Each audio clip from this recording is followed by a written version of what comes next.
దోమల యుద్ధంలో భాగంగా చాలా చెరువులలో గతంలో మేము బీఆర్ఎస్ పార్టీ అధికారంలో ఉన్నప్పుడు 5 రకాల 6 రకాలుగా దోమల్ని కంట్రోల్ చేసుకునే చర్యలు చేపట్టే వాళ్ళం.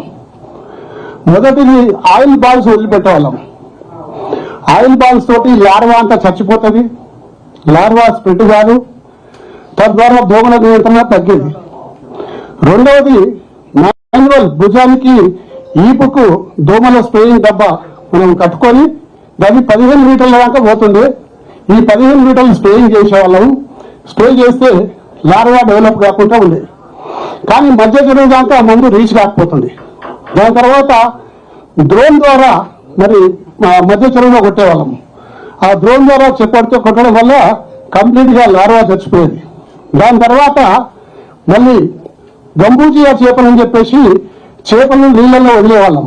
నీళ్ళల్లో వదిలిపెట్టడం వల్ల ఈ లార్వా అంతా కూడా తినేసేది. తద్వారా దోమలు అన్ని కూడా అదుపులో ఉంటుండే.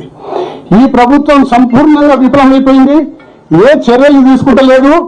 దోమల మీద యుద్ధం ప్రకటించాక కూడా ఎటువంటి చర్యలు తీసుకోకుండా ప్రజల్ని గాలికి వదిలేసి ప్రజలు డెంగ్యూ, మలేరియా, చికెన్ గున్యా ఈ అన్ని రోగాలతోటి ఇవాళ ఆసుపత్రుల్లో చేరుతున్నారు.